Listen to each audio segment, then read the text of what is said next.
앉으소서. 이곳에서 드리는 예배를 받으소서. 주님의 이름만이, 오직 주의 이름만 이곳에 있습니다. 이곳에 오셔서 이곳에 앉으소서. 이곳에서 드리는 예배를 받으소서. 주님의 이름만이, 오직 주의 이름만 이곳에 있습니다. 전능하사 천지를 만드신 하나님 아버지를 내가 믿사오며 그 위의 아들 우리 주 예수 그리스도를 믿사오니 이는 성령으로 잉태하사 동정녀 마리아에게 나시고 본디오 빌라도에게 고난을 받으사 십자가에 못 박혀 죽으시고 장사한 지 사흘 만에 죽은 자 가운데서 다시 살아났으며 하늘에 오르사 전능하신 하나님 우편에 앉아 계시다가 저리로서 산 자와 죽은 자를 심판하러 오시리라. 성령을 믿사오며 거룩한 공회와 성도가 서로 교통하는 것과 죄를 사하여 주시는 것과 몸이 다시 사는 것과 영원히 사는 것을 믿사옵나이다. 아멘. 우리 찬송가 7장입니다.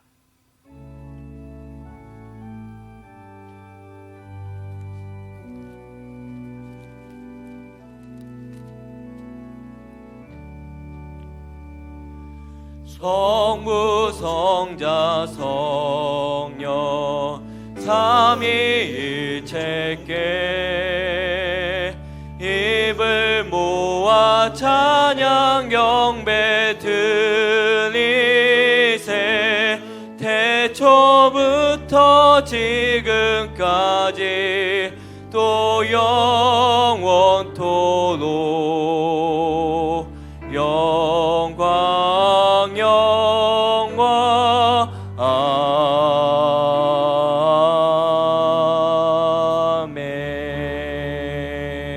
아멘. 우리 서로 교독할 교독문은 교독문 26번입니다. 시편 50편. 내 백성아 들을지어다. 내가 말하리라. 이스라엘아 내가 네게 증언하리라. 나는 하나님 곧 네 하나님이로다.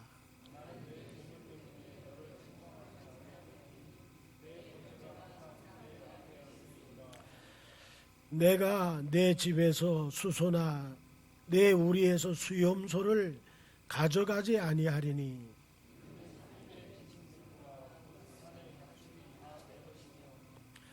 산의 모든 새들도 내가 아는 것이며 들의 짐승도 내 것이미로다.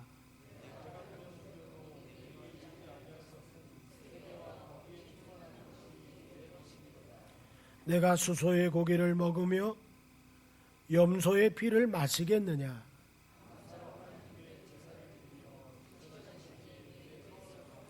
함께 환난 날에 나를 부르라. 내가 너를 건지리니 내가 나를 영화롭게 하리로다. 아멘. 앉겠습니다. 우리 찬송가 406장입니다.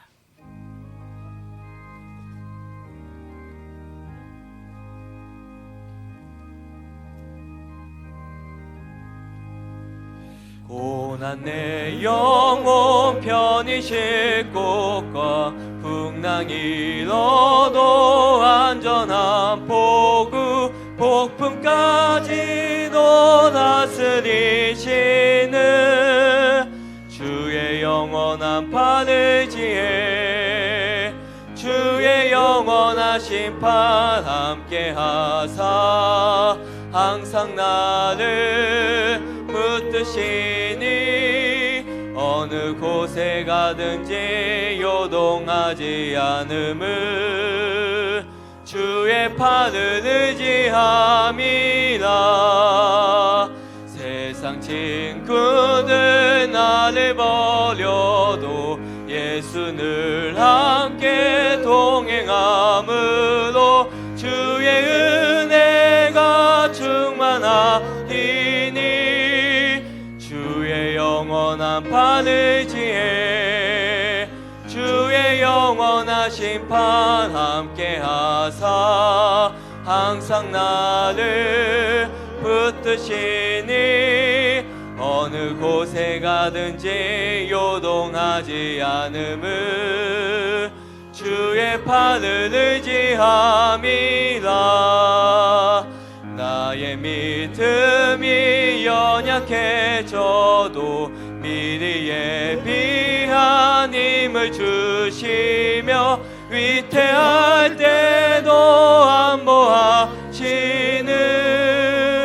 주의 영원한 판을 지혜 주의 영원한 심판 함께 하사 항상 나를 붙드시니 어느 곳에 가든지 요동하지 않음을 주의 팔을 의지함이라. 능치 못한 것 주께 없으니 나의 일생을 주께 맡기며 나의 모든 짐 대신 지시는 주의 영원한 팔을 지혜 주의 영원한 심판 함께 하사 항상 나를 붙드시니 어느 곳에 가든지 요동하지 않음을 주의 팔을 의지함이라.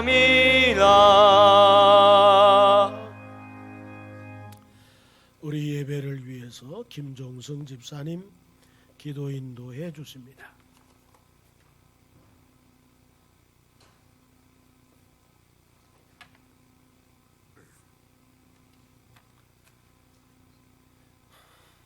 모든 찬양과 영광을 받으시기에 합당하신 아버지 하나님, 거룩하신 주님의 이름을 높이 찬양합니다. 녹음이 짙어지고 장마와 무더위가 시작된 요즘 전 세계적으로 신종 바이러스로 인해서 대혼란 중입니다. 그런 중에서도 변함없이 우리를 지키시는 하나님 아버지, 무한하신 그 사랑을 힘입어 저희들 받았으므로 저희들 이 자리에 나왔습니다.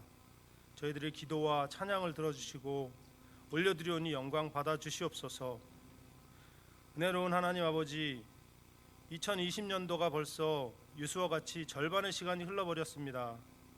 저희들 늘 높은 곳에 소망을 담고 살아간다고 하면서도 세상 삶 속에서 정작 그렇지 못한 마음과 모습으로 한없이 피폐해지며 흔들리며 저희들 살아가는 죄인인 것을 이 시간 고백합니다.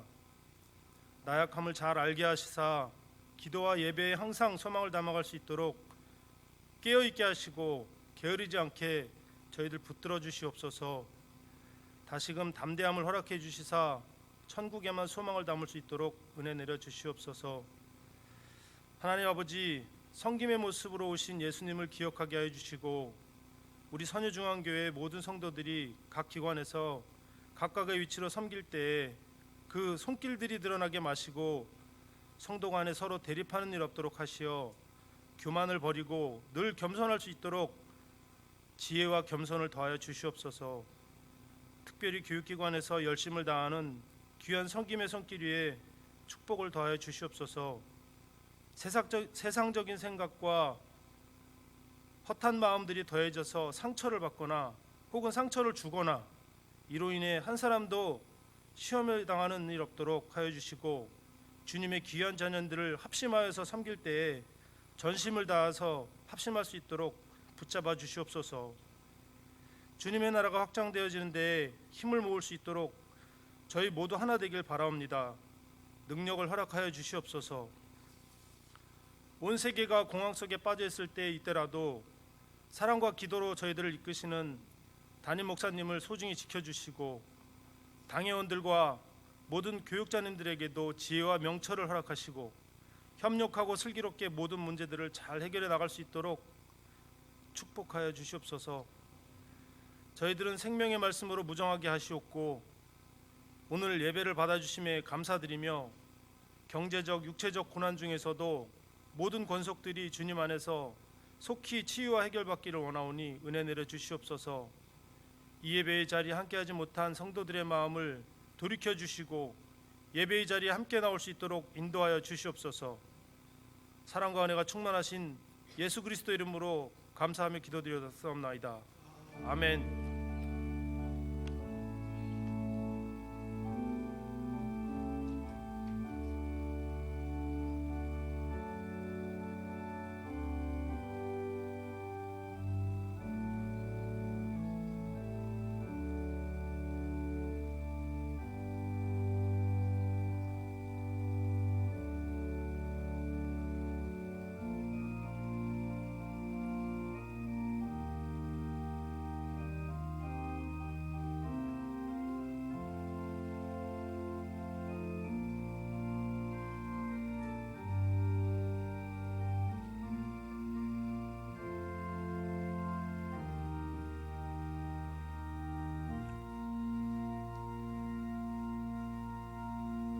선교 헌금과 목장 모임 헌금, 사랑 실천 헌금, 주일 헌금과 감사 헌금, 11조 헌금, 그리고 드려진 헌신 위에 기도하겠습니다.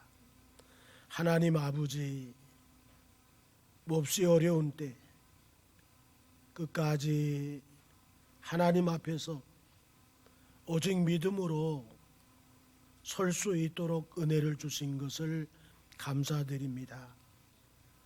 한 주간 어떻게 흘러갔는지, 아버지 쏜살같이 흘러가는 세월 속에서 오로지 주의를 기다리며 아버지 하나님 앞에 살 수 있었습니다. 오늘 드려지는 이 물질들을 기억하시고 하나님께서 물질 얻을 권세를 주셔서 주님의 나라, 하나님의 영광을 위하여 우리가 마음껏 드릴 수 있고 쓸 수 있도록 은혜를 더해 주시옵소서.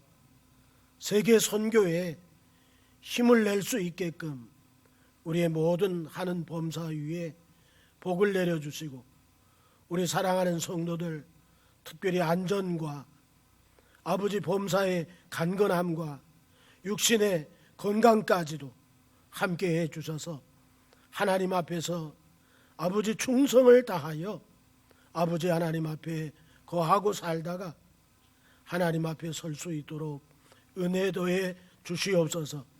오늘 기도의 소원과 제목을 여기에 담아사오니 하나님 아십니다. 필요를 아시고 있어야 할 것을 아시고 아버지 하나님 우리는 염려하지 않습니다. 이방인들이 내일 일을 염려하고 아버지 무엇을 먹을까, 무엇을 마실까, 무엇을 입을까 이런 것들을 염려합니다.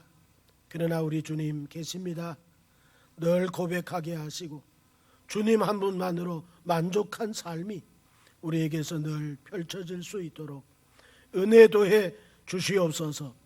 예수님의 이름으로 축복하며 기도합니다. 아멘.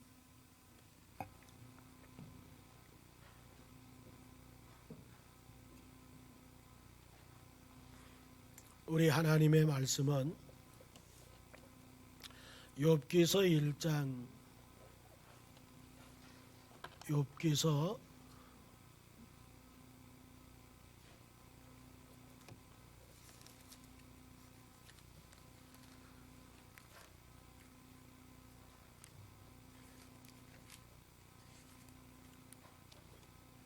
1장 20절로부터 22절까지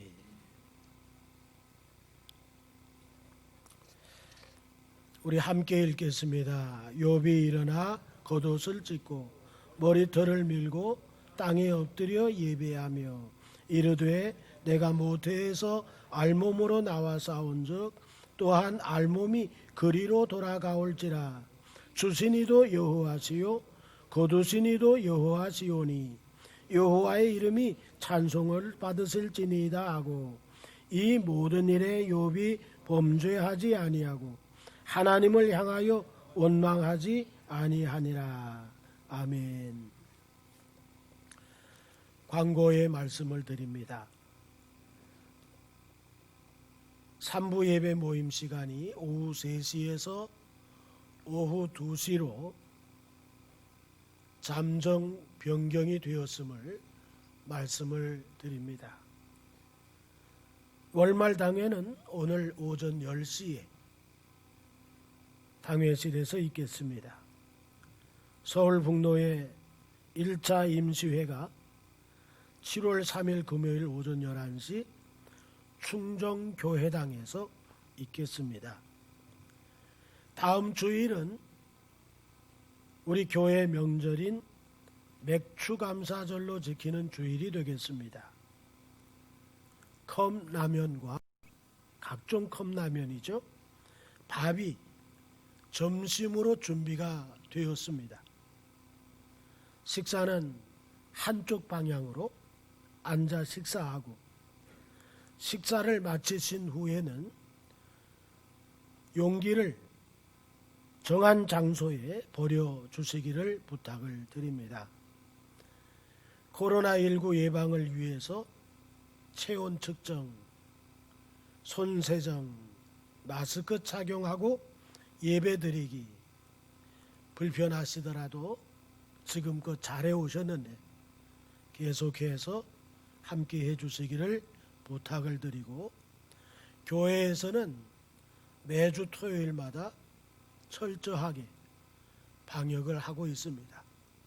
오늘 예배드리는 이 공간도 토요일날 방역이 다 됐습니다. 우리가 이제 오고 가는 그 차량도 방역을 다 마쳤습니다.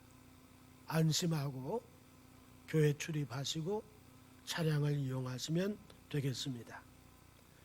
교회 청소는 7월 4일 토요일 날 오전 10시 본당과 식당과 쓰레기 수거는 삼남전도회가, 그 밖의 곳은 6여전도회가 섬기도록 합니다. 7월 3일 금요 기도회 본당에서 오후 8시 30분 청년들의 찬양, 담임 목사의 설교, 그리고 합심 기도 순으로 진행이 되겠습니다.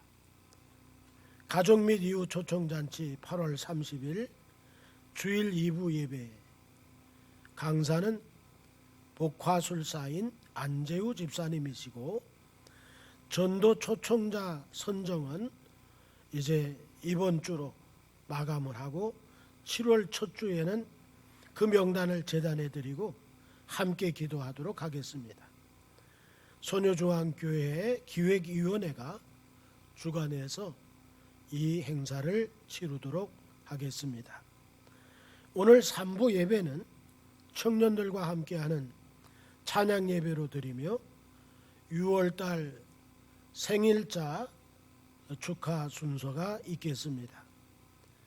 사회복지위원회 광고, 그리고 7월 안내위원 광고, 7월 식당봉사위원 광고 참고해 주시기 바라고, 김성태 집사님, 임순자 권사님, 아들 김광남 성도가 지난주 운정 와이즈 병원에서 등려를 했음을 축하하고 광고로 드립니다. 목사님, 이걸 좀 약간 좀 높여줬으면 좋겠네. 보름을. 예.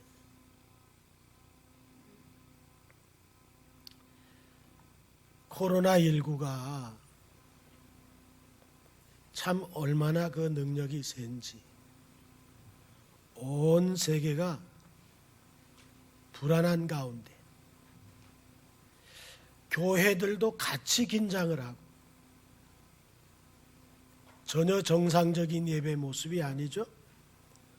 코로나19에 맞춰진 그런 예배를 드리면서 1년 중에 벌써 반년이란 세월이 훌쩍 지나가서 예년 같으면 풍성한 중에 지낼 맥주 감사 주의를 한 주 앞둔 이 시기까지 이르게 됐어요. 감사할 수 없을 때 감사하는 것이 이것이 기독교 신앙이 아니냐 하는 것을 우리가 깨닫고 또 그렇게 신앙생활을 하면서 모든 걸 잃어버리는 중에도 이 모든 것의 주인이 하나님이시다. 이걸 고백하면서 감사를 잃어버리지 않았던 오늘 본문의 욥을 통해서 우리가 은혜를 나누려고 합니다. 누가 알겠습니까?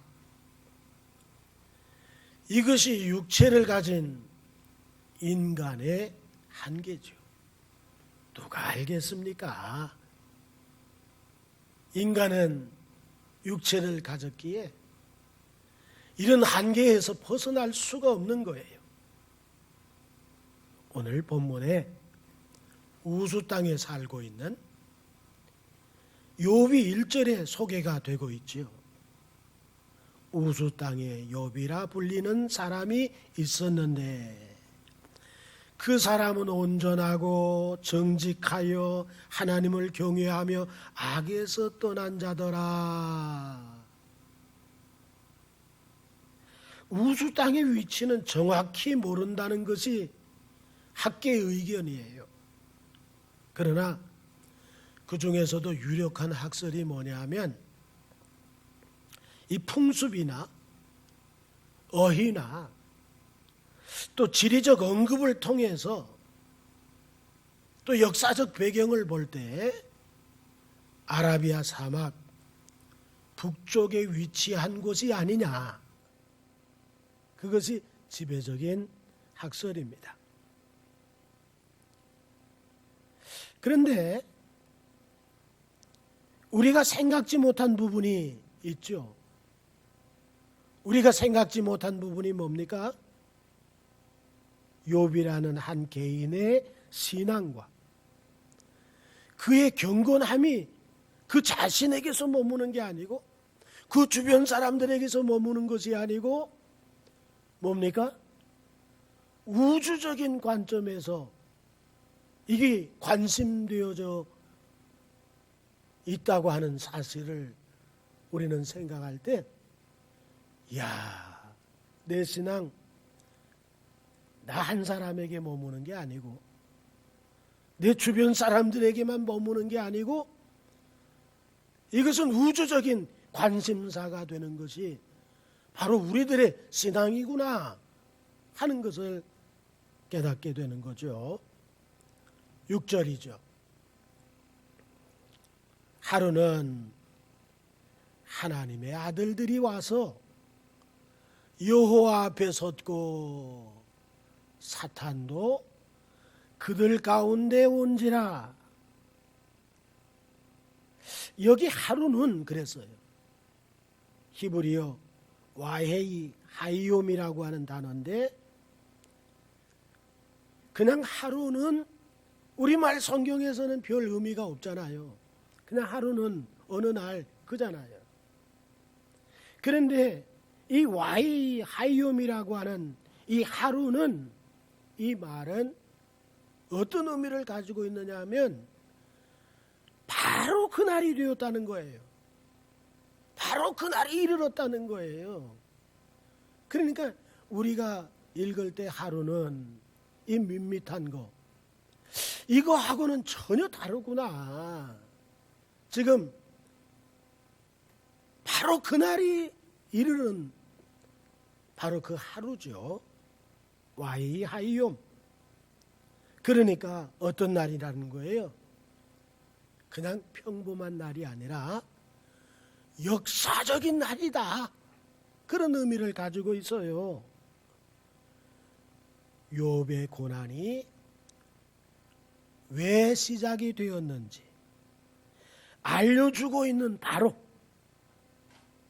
그 하루 와에이 하이옴, 요백에 일어날 역사적인 날이 어디서부터 시작이 되고 있었다?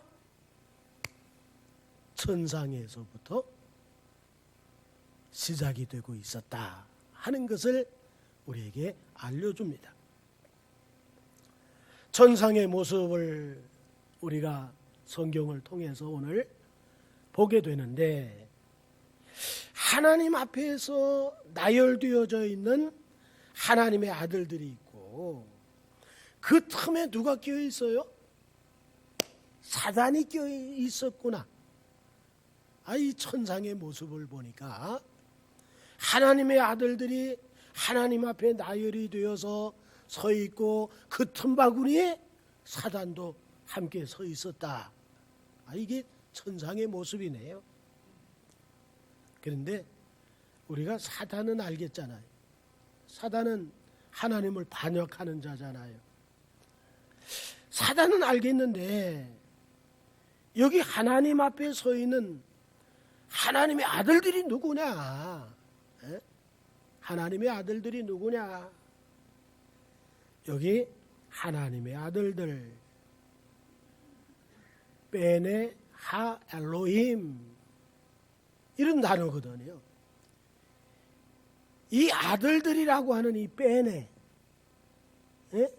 이 단어는 어떤 의미를 가지고 있느냐 하면 만들어진 존재, 그런 의미를 가지고 있는 거예요.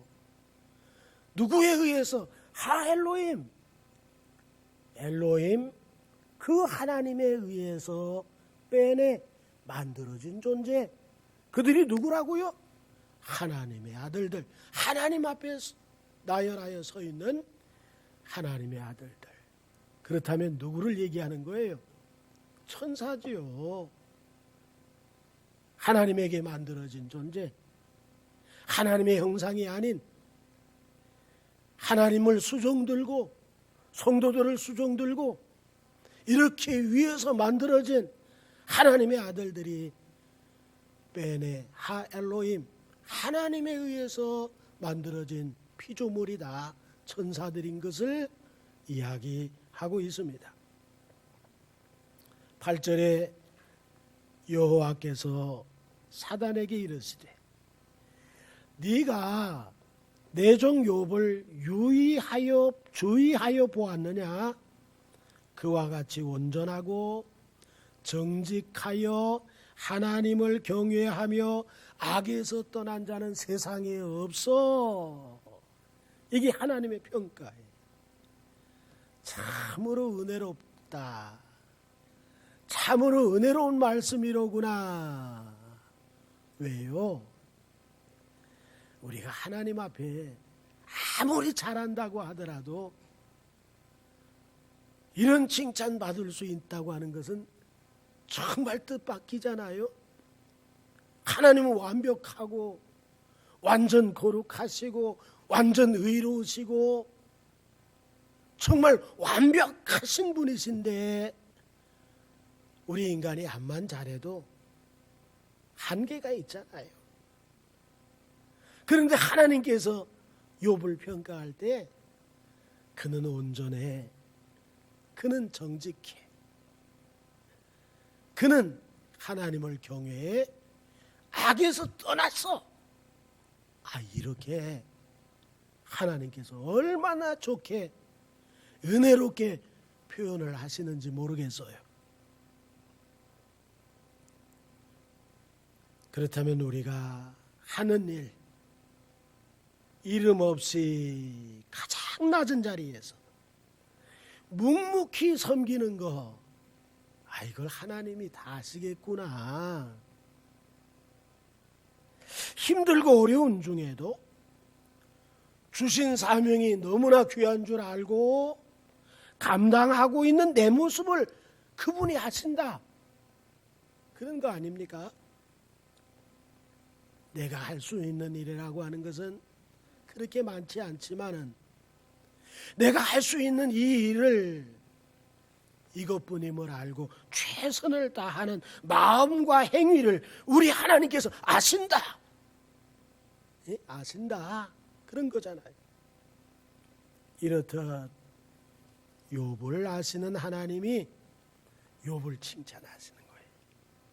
어떻게 우리가 정말 부끄럽잖아요. 사실 아무리 잘한다고 하더라도 부끄럽게 짝이 없는 우리 모습인데, 하나님은 우리의 부끄러운 모습을 지적하기보다는 영악한 중에 최선을 다하는 것을 아주 기쁘게 여기시고 칭찬하고 계시더라. 이렇게 칭찬을 하게 되니까 사단이 딱 끼어들어요. 그게 9절에 나오는데, 사단이 여호와께 대답하여 이르되 욥이 어찌 까닭없이 하나님을 경외하리까? 노골적으로 하나님의 생각에 반박하고 거스리고 하나님과 성도 사이를 이간질하고 있는 그런 역할자인 사단을 보게 되죠. 욥의 신앙을 하나님께서 4가지로 말씀하셨거든요. 온전하고 정직하고 하나님을 경외하고 악에서 떠났다. 그런데 사단은 어때요? 사단은 한 가지를 얘기하죠. 하나님을 경외하는 이유가 뭐냐? 그 얘기를 하는 거죠. 뭘 얘기합니까? 하나님께서 많은 것을 주셨기 때문에 그가 하나님 앞에 정직할 수 있고 온전할 수 있고 경외할 수 있고 악에서 떠날 수 있는 것이지, 하나님께서 많은 것을 허락지 않았었으면 그럴 수 있었을까요? 하나님을 달래 경외하는 게 아니에요. 사단이가 하나님과 인간 사이를 이렇게 이간질시키고 있는 그런 모습을 우리에게 보이고 있어요. 절대로 좋은 걸 좋게 얘기를 안 하죠. 이게 사단이야. 와헤이 하이옴. 욥에게 있어서 하루는 그 역사적인 날 천상에서부터 시작이 되고 있었다 하는 것을 성경은 우리에게 말씀해 주는 거예요. 자, 이제 천상의 세계에서 잠시 욥의 삶으로 한번 돌아온다면, 세상의 부모들은 대부분 어떤가요? 자식들이 출세하고 성공하여 잘 살기를 원하잖아요. 공부를 잘하고 특출하고 뛰어나고 이런 것들을 원하잖아요. 그런데 하나님을 경외하는 욥이 보는 주안점이 뭐냐? 세상 출세와 성공, 학교 공부, 뛰어남, 이런 것들이 아니었었다는 거예요. 그럼 뭐였었느냐? 5절에서 말씀을 하죠.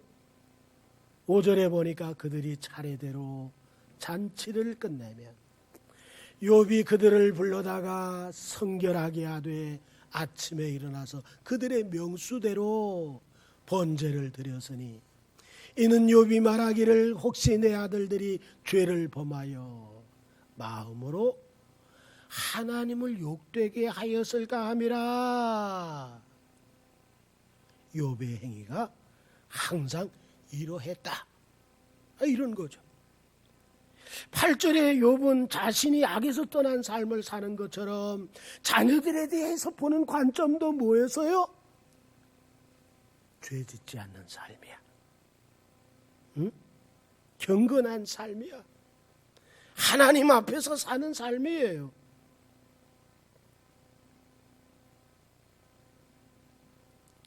그래서 하나님께서 이렇듯 신실하기만 한 욥을 칭찬하셨다는 거고, 더불어 사단의 고소가 그때 들어왔었다는 거고, 이런 일들이 천상에서 이루어지는 줄 욥이 어떻게 알았겠습니까? 누가 알겠습니까? 천상에서 이루어지는 일을 누가 알겠습니까? 어떤 이가 알겠습니까?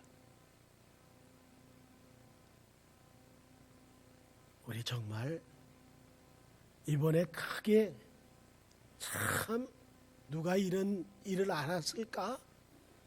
생각도 못한 일을 경험하잖아요. 교회 입장 시 일일이 체온을 측정하고 박명록의 개인 신상 정보를 기록하게 될 걸 예배당에 오면서 누가 알았을까요? 석유값이 폭락하고 공장과 식당이 문을 닫고 사업이 무너지고 비행기길이 꽉 막혀버릴 걸, 해외여행이 멈춰버리고 사회적 거리라는 용어가 생겨나는 걸 누가 알았어요? 누가 알았겠습니까?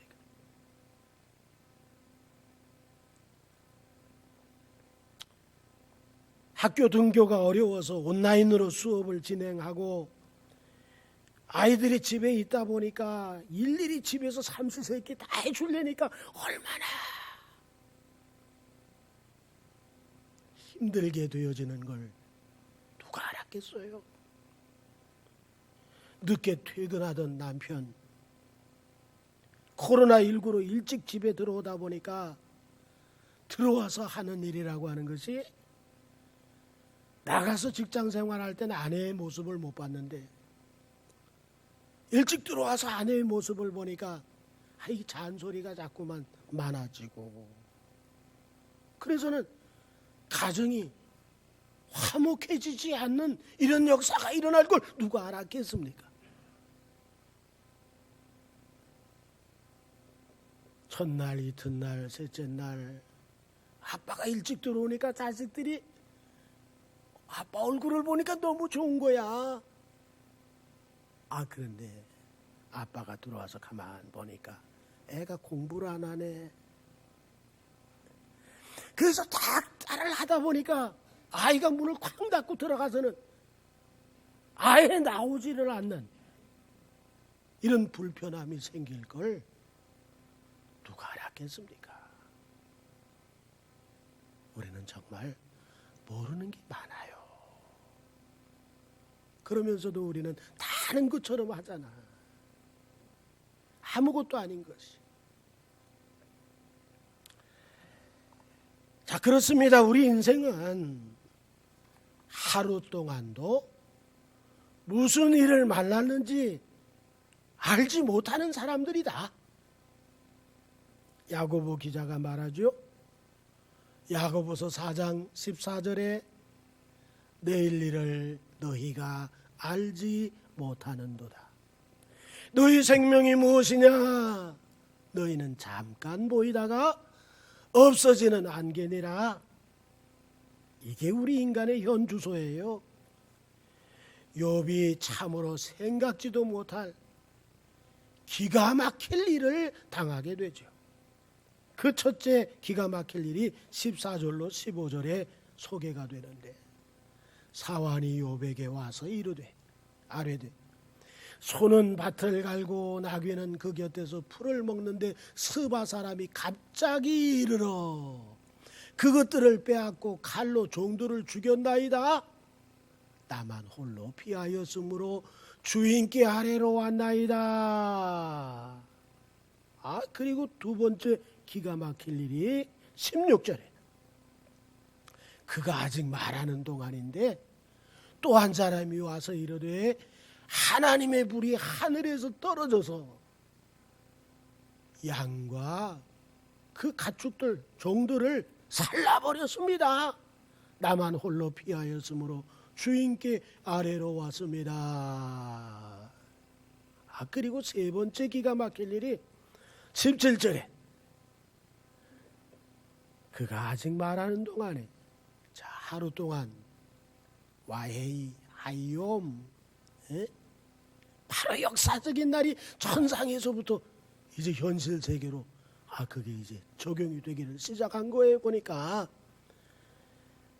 17절에 그가 아직 말하는 동안에 또 한 사람이 와서 이르되 갈대아 사람이 세 무리를 지어 갑자기 낙타에게 달려들어 그것을 빼앗으며 칼로 종들을 죽였나이다.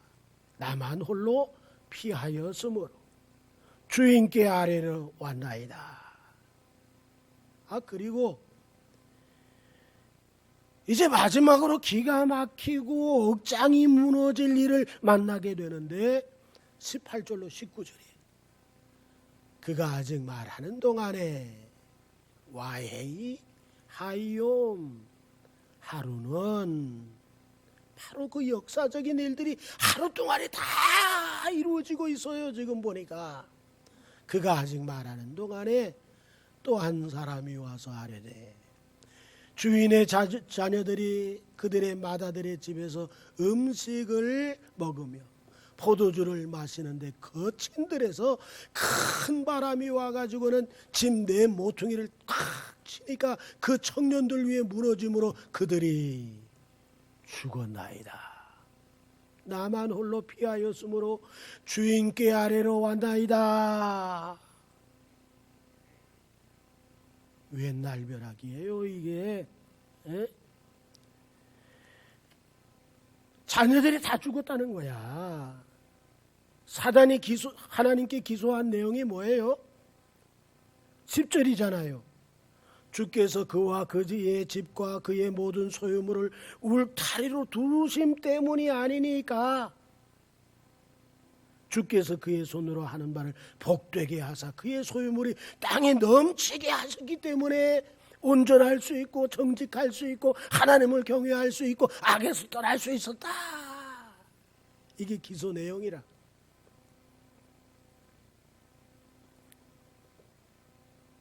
그런데 하나님이 주신 그 많은 것들 싹 없어지잖아요 지금. 사단은 그 많은 것들 때문에 하나님 잘 섬기고 경외하고 정직하고 온전하고 이렇다고 주장하는데 그 사단이가 주장하는 그것을 욥에게 있는 그 많은 것들을 싹 없애버리세요.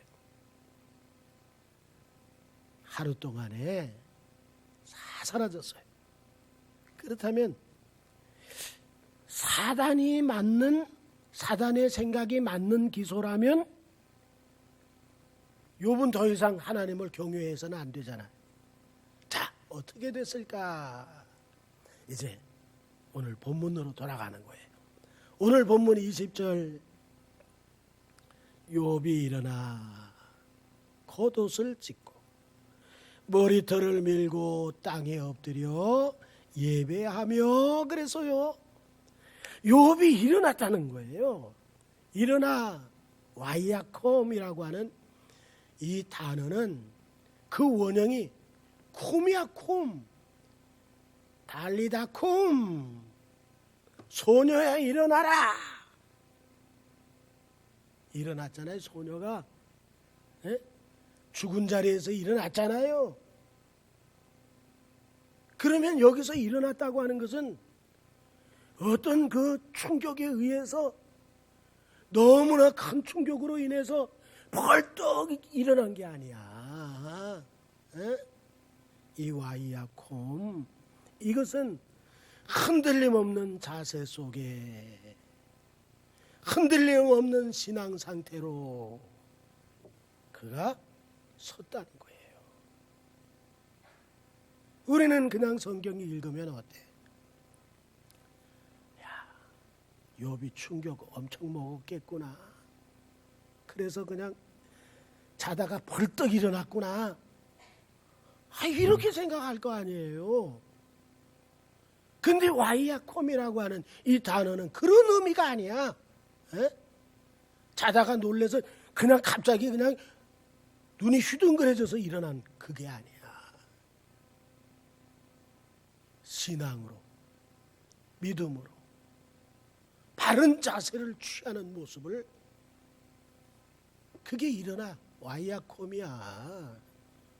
얼마나 놀라워요. 이게 대단하죠.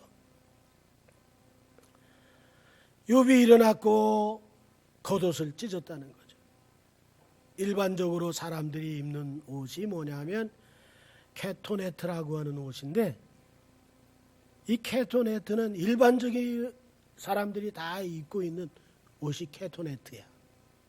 그런데 여기 겉옷이라고 하는 것은 메일이라고 하는 그 단어거든요. 그러니까 부유층 사람들만이 거칠 수 있는 케토네트 위에 걸치는 메일, 이게 겉옷이야. 뭘 찢었어요? 이 메일을 찢어버려서, 이 겉옷을 찢어서. 뭡니까? 슬픔과 고통을 표현하는, 신앙으로 번쩍 일어나서 자신이 당한 슬픔과 고통을 표현하는 모습이죠. 이어서 머리털을 밀었다.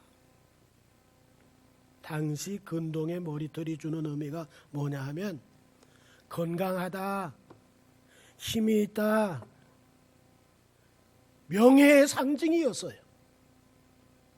우리나라 옛날 선비들이 다 머리 길렀잖아. 그래가지고 이게 꽈가지고 상투를 해서 그렇게 살았잖아요. 조선 말기 근대화 문명이, 신문화가 들어오면서 머리 깎는 데 대해서 얼마나 많은 갈등과 다툼이 있었어요. 왜? 그만큼 머리털은 명예와 힘을 상징해. 그런데 그걸 밀어버렸다.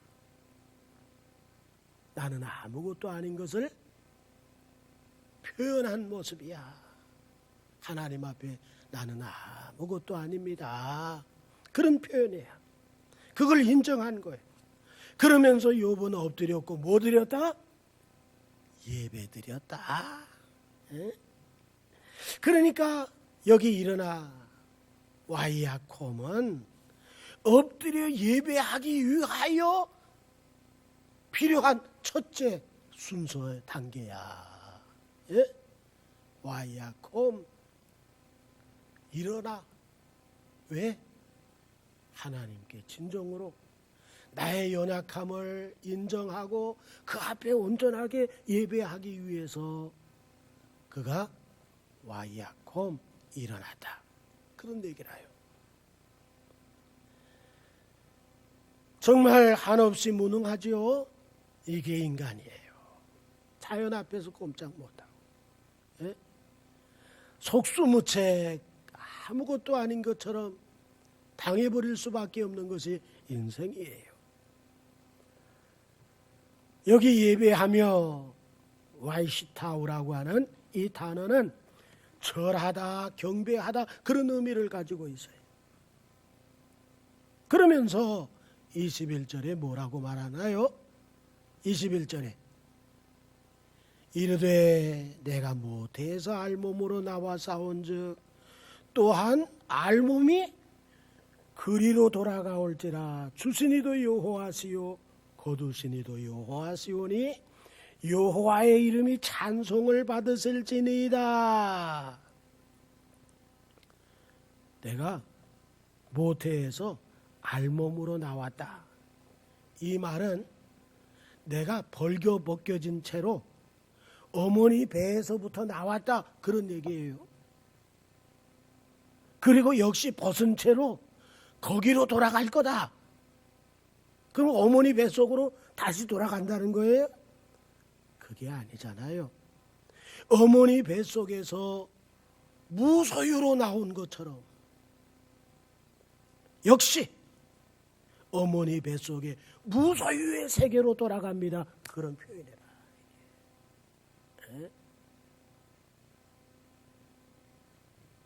어머니 뱃속에서 무소유로 나온 것처럼 어머니 뱃속 무소유의 세계로 다시 내가 돌아갑니다. 그러면서 주신 이도 여호와시고 거두신 이도 여호와시라는 진정으로 이 모든 것의 주인이 누구라는 거예요. 하나님이심을 고백하고 있잖아요. 사단은 욥이 하나님께로부터 많은 것을 받았기 때문에 하나님을 경외하는 것이었다고, 그래서 정직할 수 있었고, 그래서 온전할 수 있었고, 그래서 악을 짓지 않는 것이라고 했었는데, 그러나 욥은 사단의 생각을 완전히 무너뜨리잖아요. 지금 사단의 생각과는 달리 주인이신 하나님이 내게 주셨던 것을 다 도로 가져가십니다. 에? 내게 주신 것을 다 그분이 가져가십니다. 그러면서 죄를 짓지 않았다는 거예요. 그러면서 여호와의 이름이 찬송을 받으세요, 이렇게 얘기합니다. 참, 이게 우리 가만 생각해 보세요. 우리 하나님 나라 갈 때 다 벌거벗은 채로 간다고, 아무것도 가지고 가지 않는다고. 이 세상에 있는 것들은 이 세상에 살아갈 때 좀 필요한 것들이지, 그거 가지고 갈 사람이 아무도 없어. 에? 그러니까 우리는 그것 때문에 실망하고, 그것 때문에 가슴 아파하고, 그것 때문에 원망하고, 그것 때문에 죄질 게 아니라 주신 자가 여호와시고, 그래서 편히 살게 하셨고, 또 하나님이 섭리가 있어서 이거 다 가져가셨는데, 내가 하나님 앞에 설 때는 정말 무소유의 세계로 들어가는 것인데, 에? 하나님 찬송을 받으세요. 이거 얼마나 이 욥이 우리에게 귀감이 되는 거예요. 에? 우리는 있으니까 감사하고, 없으니까 불평하고, 에? 잘 되니까 감사하고, 잘 안 되니까 불평하고. 이게 우리 모습 아니에요? 그러나 우리가 근본을 알아보자. 우리는 죽을 때 다 어머니 뱃속에서부터 무소유로 나온 것처럼 우리는 죽을 때 무소유의 세계, 그 어머니 뱃속의 세계로 들어가는 거야. 어? 아무것도 아닌 거예요.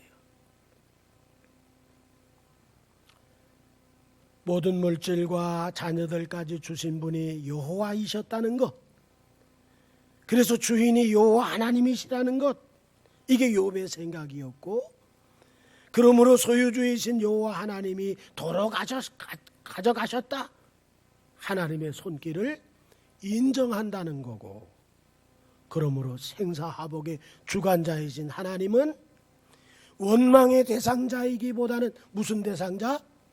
찬송의 대상자이시다. 할렐루야. 네? 그래서 22절에 보니까 뭐라고 말씀하나요? 이 모든 일에 욥이 범죄하지 아니하고 하나님을 향하여 원망하지 아니하니라 그랬어요. 여기 범죄라고 하는 것이 하타라고 하는 단어거든. 그런데 부정사 로가 붙어가지고 로하타, 절대로 범죄하지 않았다는 거야. 에? 원망이라고 하는 단어가 나탄이라고 하는 단어인데, 여기에 로 부정사가 붙어서 로나탄, 절대로 원망하지 않았다, 이렇게 소개하고 있는 거예요. 그래요, 우리 기독교의 신앙은 있어서 감사가 아니야. 하나님 때문에 감사지. 영원히 남는 것은 하나님과 나밖에 없어. 천상의 세계에서 그분 앞에 서는 것밖에 없어.